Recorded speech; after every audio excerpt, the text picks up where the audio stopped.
Ito ang Frontline Pilipinas.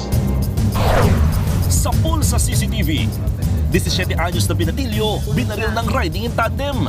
Mga salarin, hinabol at napatay ng dating tanod.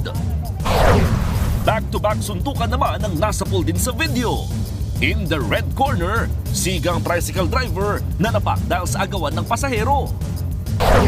News 5 Exclusive. Mga gurong buwis buhay ang pag-akyat sa bundok at pagtawid sa Romarangasang Ilog, sinamahan ng News 5 Mindanao. Eto na nga, Ivana Alawi nagsalita na. Hindi raw siya homewrecker.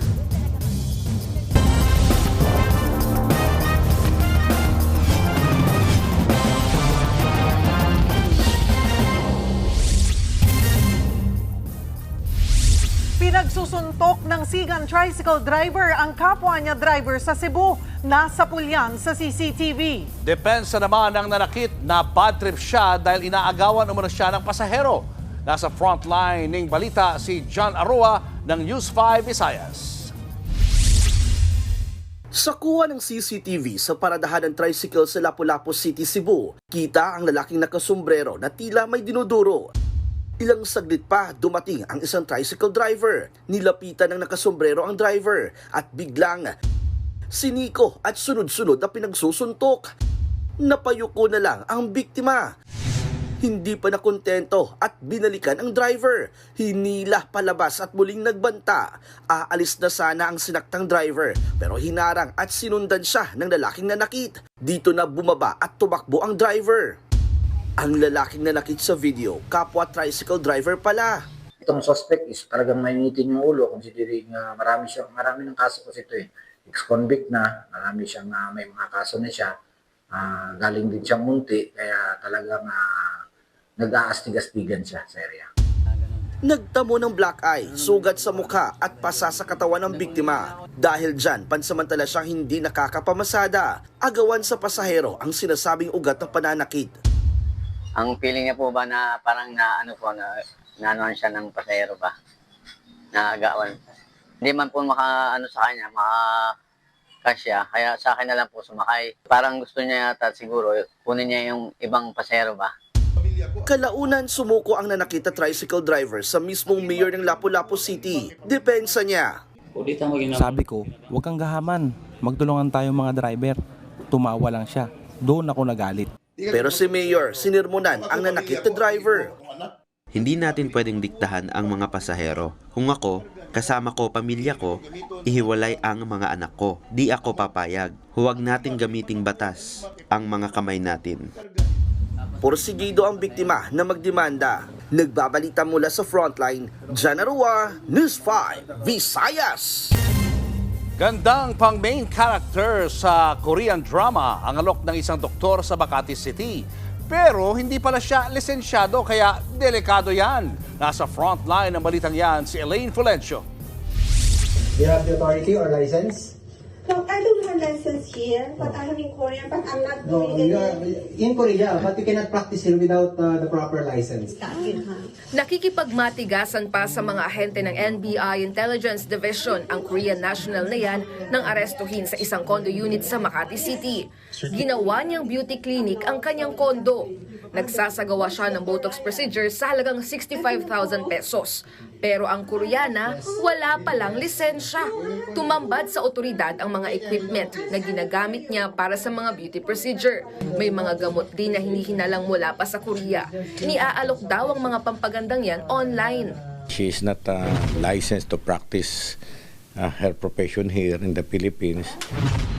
Tumanggi nang magbigay ng pahayagang naarestong Koreana. Maharap siya sa reklamong illegal practice of medicine. Paalala naman ng mga otoridad sa mga gustong gumanda, maging mapanuri. Delikado yun.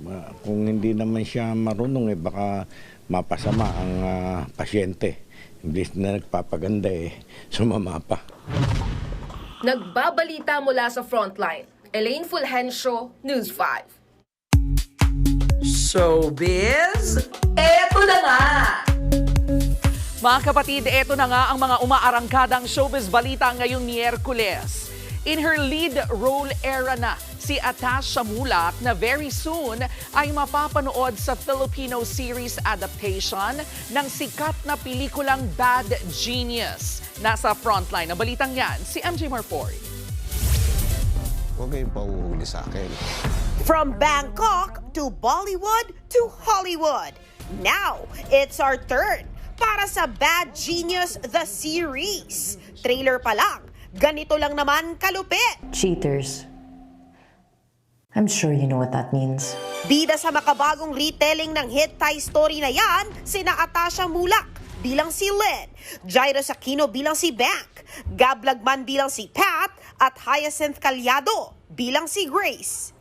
Si Atasha, excited nang mapanood ng publiko ang kanyang first major lead role. Nakalig po kami because it was a whirlwind thing to see all the hard work that we've been putting day in, day out. To see it come together and come to life is truly like, wow.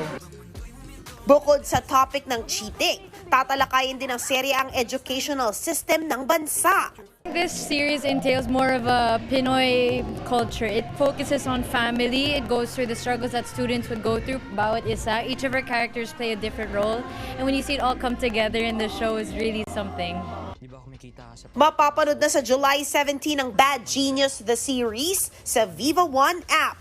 Nagbabalita mula sa Frontline, MJ Marfori, News 5. Susunod, mastermind sa pamamaril sa empleyado ng Kamara, ikinanta ng mga hired killer na hindi raw nabayaran. Sa pulsa video, truck driver nalagay sa alanganin nang gumuho ang dinaanang tulay. At Gerald Anderson at Julia Barreto nagpakinig kasama ang Damar Cats. Abangan na ang lahat ng yan sa pagbabalik ng Frontline Pilipinas.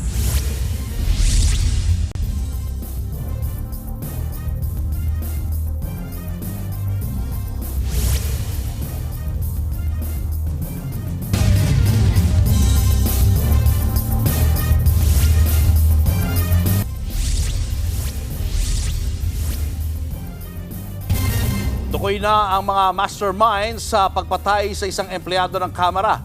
Ikinanta sila ng mga naarestong hired killer na hindi raw nabayaran. Nasa frontline ng balitang yan si Brian Castillo. Sa kuha ng CCTV noong June 15, makikita ang pagpasok ng dalawang lalaking yan na sakay ng motorsiklo sa isang subdivision sa Barangay Commonwealth, Quezon City. Sabi ng rider sa gwardya, bisita sila sa birthday party ng anak ng empleyado ng Kamara. Ang dalawang salarin ang middleman at lookout sa pamamaril sa house employee na si Mauricio Pulhin. Matapos ang backtracking, naaresto ang mga sospek. Si alias Balong ang nagsilbing middleman at si alias Jason ang naging lookout. Hinayar daw po sila di umanonoid ng magkalibin na sinasabi na may personal na galit doon sa biktima po. 4 pang sospek ang tinutugis, kabilang na ang gunman. Gayon din ang magka-live-in partner na dating nagtrabaho sa negosyo ni Pulhin. Sila ang itinuturong mastermind sa pagpatay. 30,000 pesos daw ang pagkasunduan para patayin ang biktima. Pero hindi raw sila nabayaran kahit naaresto na ang middleman at lookout. Ito po ay di umano ay may personal na galit sa biktima dahil di umano sila daw po ay sasampahan ng kaso nitong ating biktima po. So nagpahanap po doon sa kanilang assistant ng sino ang po pwedeng pumatay. Kasong murder ang kanilang haharapin. Nagbabalita mula sa Frontline, Brian Castillo, News 5. Dead on the spot ang 50 anyos na babae matapos pagbabarilin sa Quezon City. Ayon sa mga otoridad, naglalakad ang biktima pauwi sa kanyang inuupahang bahay nang sundan siya ng salarin. Nang malapit na sa kanyang bahay ang biktima, saka siya binaril ng gunman sa ulo. Inaalam pa kung sino ang pumatay at kung ano ang motibo sa pamamaril. Showbiz, eto na nga! Kinainisan, pinanggigilan, pero sa huli, kinaawaan naman ang karakter ni Makoy De Leon sa FPJ's Batang Quiapo. Namatay na po kagabi si David. David, gumising ka! David! David, gumising ka! Bakit ba ganyan? David! Sinaksak nga po siya hanggang mamatay ni Miguelito Guerrero, played by Jake Cuenca. Pero hindi raw titigil si Tanggol hanggat hindi nakakaganti sa pumatay sa kaniyang kapatid. Nagpasalamat naman ng Dreamscape Entertainment sa hindi matatawarang pagganap ni Macoy De Leon bilang David sa hit serye. Subaybayan ang tumitinding tensyon sa Batang Quiapo, gabi-gabi sa Todomax Primetime 5, 8:30 p.m. Eto pa nga, showing na po sa mga sinihan nationwide ang multi-awarded film na Song of the Fireflies. Nasa Metro Manila ka man o kung saan mang panig ng Luzon, Visayas o Mindanao, may chance kang mapanood ang MQuest Ventures at Cultertain-produced movie na yan tungkol sa Lobok Children's Choir, led by Asia's Phoenix Morissette. Tampok din po dyan sina Rachel Alejandro, Noel Comia Jr. at Crystal Brimner. Bago ipalabas sa bansa, kinilala at humakot na ng iba't ibang awards ang Song of the Fireflies, kabilang na ang Best Picture sa Manila International Film Festival. Susunod, aga pinatay sa sakal sa inilibing ng kanyang nobyo. At News 5 exclusive, mga guro sa Sarangani, tinatawid ang rumaragasang ilog para lang makapagturo. Yan at iba pa sa pagbabalik ng Frontline Pilipinas.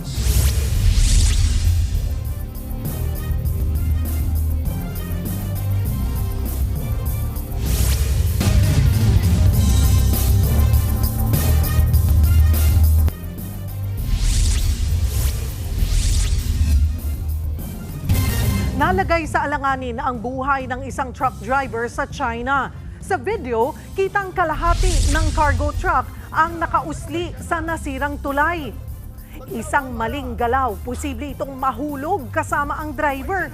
Nagkataong mahina din ang signal sa lugar, kaya natagalan bago nakahingi ng tulong. Sa huli, nasagip din ang driver. Landslide, bunsod ng walang tigil na ulan ang dahilan, kaya bumigay ang tulay. Wala namang nasaktan. Sa ibang balita naman, linggo-linggong tinatawid ng mga guro ang rumaragasang ilog papunta sa eskwelahan sa Sarangani. Nakasama ang News 5 sa higit 7 oras na sakripisyo ng mga guro para lang makapagturo. Ania sa frontline sa balita si Bril Montalvo ng News 5 Mindanao Exclusive.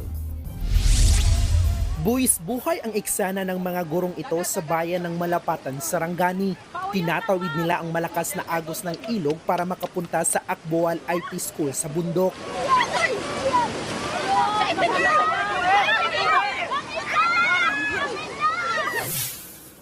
Matapos mag-viral ang video, eksklusibong sumama ang News 5 sa paglalakbay ng mga guro ng Akboal IP School. Dito sila sa kanilang kasamahang guro nagtitipon at naghahanda bago sila umakyat sa bukid ng kanilang eskwelahan. May dala silang groceries at kanilang mga kagamitan para sa kanilang isang linggong pananatili doon. Mula poblasyon, sumakay kami ng habal-habal papunta ng bundok. Pagdating sa paanan ng bundok, pahirapan na ang daan. Puro putik dahil sa pag-ulan. Ilang beses din kaming bumaba sa habal-habal para maglakad. Matapos ang ating higit 3 oras na biyahe mula doon sa poblasyon ng Malapatan, ay nandito na naman tayo sa Canlaan River kasama ang mga guro para puntahan na doon sa kanilang eskwelahan kung saan sila na destino. Nasa 3 hanggang 4 na oras pang lakaran bago tayo makarating roon.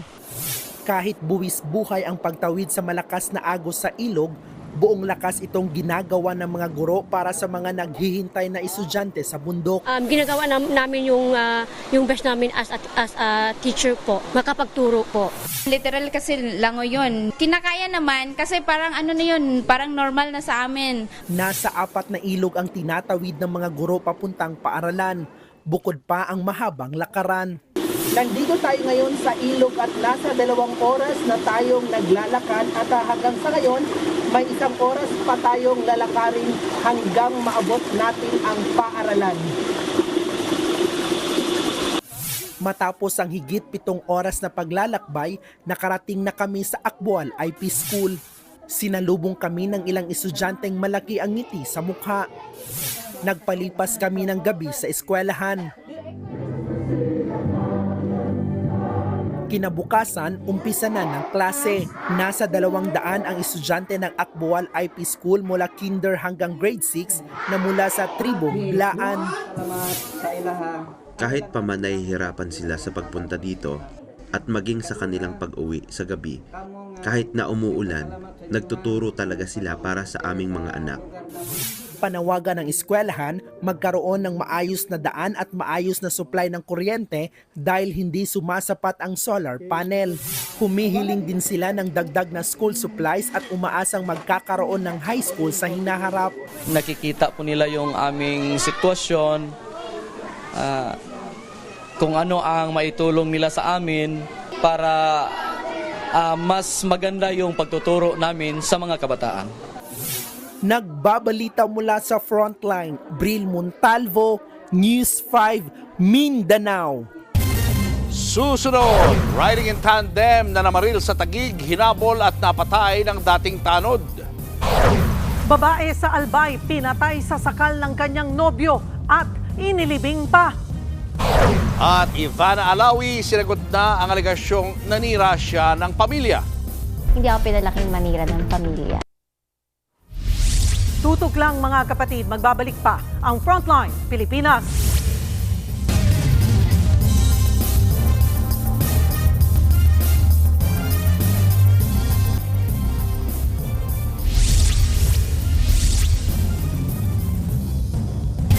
Sa pulsa video, ang pamamaril ng riding in tandem sa isang menor de edad sa Taguig. Ang mga salarin napatay rin matapos habulin ng armadong sibilyan. Nasa frontline ng balitang yan si Gary De Leon.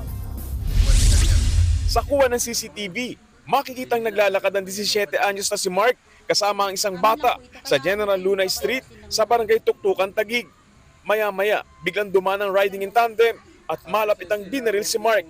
Bumulagta sa kalsada ang biktima. Nagpulasa naman nakakita sa krimen. Hindi na nahagip ng CCTV pero tinamaan din ng bala ang isang tricycle driver habang tumakas ang riding in tandem. Inabol naman sila ng isang dating barangay tanod na armado ng baril. Pinagbabaril niya ang mga nakamotorsiklong salarin hanggang sa mapatay ang mga ito. Ayon sa mga pulis, may nakabingbing kaso sa napatay na rider. Ito yung ating top 1 most wanted regional level for the month of May dito sa NCRPO. May mga kaso itong mga murder. Isinugod naman sa ospital si Mark na 5 tama ng balang inabot sa ulo at katawan. Nagpapagaling na siya sa ospital, pati na ang nadamay na tricycle driver. Base sa inisyal na investigasyon, posibleng may kinalaman sa illegal na droga ang pamamaril. Kalalabas lang daw ni Mark sa Bahay Pag-asa matapos sumailalim sa rehab. Malamang mga hindi sila nakapag-remit o hindi na ibibigay yung bayad. Ganyan. Kasi alam mo naman, kapag may utang, sinisingil. Ito sinisingil na sila ngayon. Inaresto naman ang isa sa 2 barker na nakitang pinulot at pinagpasahan ng baril na ginamit ng riding in tandem. Hinahanap ang isa pa, na-recover din ng baril. Maharap ang 2 barker sa reklamong obstruction of justice at illegal possession of firearms. Inimbitahan din ng Taguig Police ang lalaking bumaril sa riding in tandem na posibleng sampahan ng homicide at illegal possession of firearms. Nagbabalita mula sa Frontline, Gary De Leon, News 5. Pinatay sa sakal saka inilibing ang isang dalaga sa Albay. Ang may kagagawan niyan ang kanya mismong nobyo. Nasa frontline ng balitang yan, si Mobile Journal, Kayla Makantan.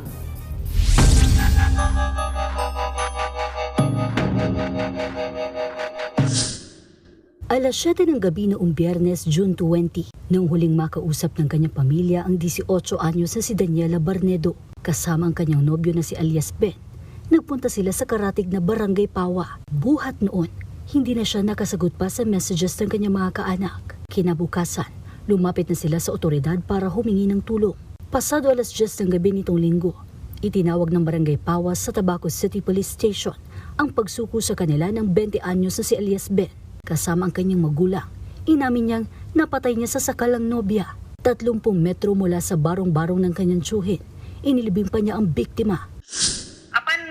Receiving that information po, si duty investigator po namin, kasama yung suspect and yung kanyang ulang, pumunta po doon mismong place of incident. Na-confirm po na yung nakalibing po doon is yung victim na 18 years old. Dalawa lang sila ng biktima sa lugar na magkasagutan. Nauwi daw ito sa pisikalan. Ang problema, hirap pa sa ngayon ng mga pulis na makausap ang suspect. Yung labi ng victim is nag-decompose na. For autopsy yung cadaver. Ngayon ma'am, waiting pa kami ma'am sa result. Nagbabalita mula sa Frontline.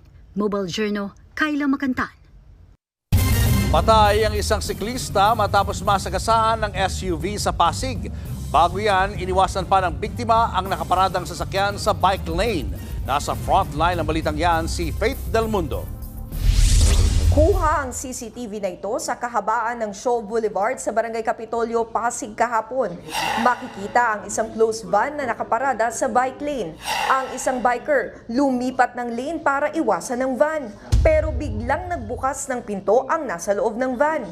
Nasa pulang biker, natumba hanggang sa nasagasaan ng puting SUV.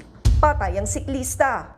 Bakas pa sa kalsada ang kanyang dugo. Katamtaman na po yung takbo nila. Bago po tayo bumukas ng pinto, kaliwa man or kanan, lalo na sa ating mga pampaserong UB Express, sa lahat pong sasakyan, tingnan po muna natin ang gilid. Kasi diyan po may biglang dumarating na bisikleta, motor or sasakyan. Diyan po nagkakaroon ng aksidente. Nasa kustodiya na ng Pasig Police ang parehong driver ng nakasagasang SUV at ng nakaparadang van. Nakausap ng News 5 ang dalawang driver pero tumanggi silang humarap sa kamera. Depensa nila, aksidente ang nangyari. Pero mahaharap sila sa kasong reckless imprudence resulting in homicide and damage to property. Nagbabalita mula sa Frontline, Faith Del Mundo, News 5. Plano kasuhan ng bus company na GV Florida Transport Incorporated ang uploader ng video kung saan nakunan ang mga kaskasero nilang bus driver. Ayon sa bus company na misinterpret ang video na nakunan sa Nueva Vizcaya. Nakasira raw ito sa kanilang reputasyon. Pumalag naman ang uploader. Sa isang post, sinabi niyang ginit-git siya ng mga bus. Hinabol at binidyo niya raw ito para bigyan ng leksyon ang mga driver at hindi para siraan ang kumpanya. Tinayak naman ng Department of Transportation na walang dapat ikatakot ang uploader dahil po protektahan daw nila ito at bibigyan ng legal assistance. Posible raw mabawi ang malakihang taas presyo ngayon sa petrolyo. Sa susunod na linggo raw kasi baka magkaroon naman ng big-time rollback. Nasa frontline na balitang yan si Gerard de la Peña. Mismong si Department of Energy Officer in Charge Sharon Garin ang nanguna sa surprise inspection sa 2 gas station sa Taguig. Tiniyak nila kung tama ang presyo, dami at kalidad ng langis na binibili ng mga motorista. Lalo ngayong malakihan ng oil price hike dahil sa giyera ng Israel at Iran. Ngayong may ceasefire sa Middle East, sa tansya ng DOE, posible ang malakihang rollback sa susunod na linggo. Nasa $67 o higit 3,800 per barrel na lang kasi ang presyo ng langis sa world market. O halos kapareho bago pumutok ang gulo sa Israel at Iran. Pero wala raw kasiguruhan kung babawiin pa ng mga kumpanya ng langis ang pangalawang bugso bukas ng oil price hike. Pero may ilang tuloy na ang taas presyo. Pagdating naman sa fuel subsidy, nasa kamay na raw ito ng Department of Transportation. Matatanda ang sinabi ng DOTR na magbibigay sila ng subsidy kapag sumipa na sa $80 o mahigit 4,000 pesos per barrel ang presyo ng krudo sa world market. Dismayado dyan ang ilang tsuper. Siyempre, pangit yun pa, trasabante sila, papahasa sila di ba? Dapat diniretso na lang nila para masaya yung mga driver nun. Pati yung operator, masaya. Sa ngayon, nakaantabay ang palasyo sa paggalaw ng presyo ng mga bilihin.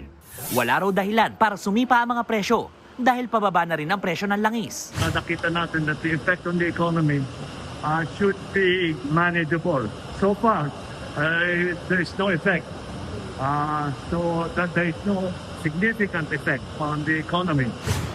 Nagbabalita mula sa Frontline, Gerard de la Peña, News 5. Binitay ng Iran na ang 3 lalaking nakikipag-ugnayan daw sa spy agency ng Israel. Ayon sa Iranian News Agency, nagpupuslit ang mga umano'y espiya ng mga gamit para sa assassination ng mga Iranian nuclear scientists. Wala nang ibinigay na detalye ang Iran tungkol dyan. Pero hindi ito ang unang beses na may binitay ang Iran na espiya ng Israel dahil sa pananabutahe sa kanilang nuclear program. Walang komento dyan ang Israel. Pero matatandaang pinasabog ng Israel ang nuclear sites ng Iran dahil banta raw ito sa kanilang seguridad. Showbiz, eto na nga! Mga kapatid, eto na nga. Walang preno at diretsahang sinagot ng actress-vlogger na si Ivana Alawi ang mga tanong ng kanyang followers habang nakasalang sa lie detector test. Isa na dyan ang tungkol sa kanyang pagiging homewrecker di umano. Nasa frontline ng balitang yan, si MJ Murford. Kung si Pinocchio, humahaba ang ilong pag nagsisinungaling. Sina Ivana Alawi at ang kanyang fam-bam naman may pa-hot sauce sa mga babagsak sa lie detector test. Ganyan ang peg ng latest vlog ng social media star. Sa tulong ng isang detective/investigator, isa-isa silang sumasalang sa tanungan. At isa nga sa mga naitanong sa actress-vlogger. May ginawa na ba sa mukha mo? Nagparitoke ka ba? No. Wala talaga akong ginalaw sa face ko. Totoo yun. O ayan, kumpirmadong all natural ang ganda ng isang Ivana. Pero parang nag-iba ang basa ng lie detector machine sa tanong na, Do you think ikaw ang pinakamaganda sa pamilya? No.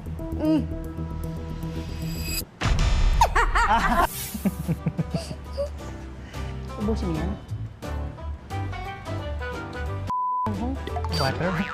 Pero ito talaga ang tanong na pinakahihintay ng lahat. Ikaw ba ay nanira ng pamilya? No. Hindi ako pinalaking manira ng pamilya. I respect family kasi kami nga broken family. Tapos maninira ako ng family. Yan ang maanghang na diretsahang sagot ni Ivana sa mga netizen na binabrand siyang home wrecker. Nadawit ang pangalan ni Ivana na kabit umano ng politiko at businessman na si Bacolod City Congressman Albi Benitez. February 2024, nang magsimulang maugnay si Ivana kay Benitez nang maispatan silang magkasama sa airport sa Japan. Dati na rin nilinaw ng actress-vlogger na wala silang relasyon ng congressman. Nagbabalita mula sa Frontline, MJ Marfori, News 5. Ito pa nga, nagsabog ng kilig sa katanghalian sina Gerald Anderson at Julia Barreto. Lalo nang magpaalam po si Gerald na bibisita kay Julia sa studio ng Eat Bulaga. Nagbabalik si MJ Marfori. Mula sa TV5 Media Center sa Mandaluyong hanggang sa Taguig, umapaw ang kilig. Dahil...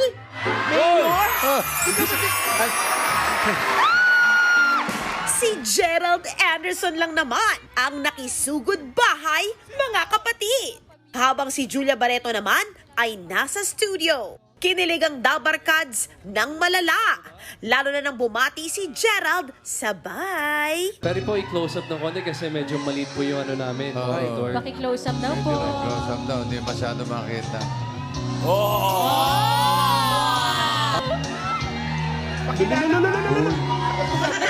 Hala sila oh! Hi, Miss Julia. Ako po si Samuel. Hello po, Samuel. Pwede ba kitang dalawin dyan minsan? Pwede. Kailangan mo munang magpaalam sa aking mga pamilya dito, sa aking ninong. Ninong, okay lang po ba?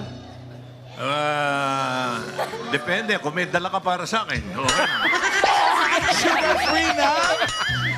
Ang kilig moment na yan na Julia at Gerald. Binuhay ang mga katawang lupa ng sambayanang Dabarkads. Si Gerald Anderson aka Samuel Trinidad, nakisugod bahay mga kapatid para magpaalala sa lahat ng wag basta-bastang masilaw sa mga easy money scheme para hindi mabudol. At si Samuel mismo magsisimula ng maningil ng katotohanan sa Sins of the Father, ang pinakabagong serye na gabi-gabing napapanood sa Todo Max Primetime 5 sa TV5.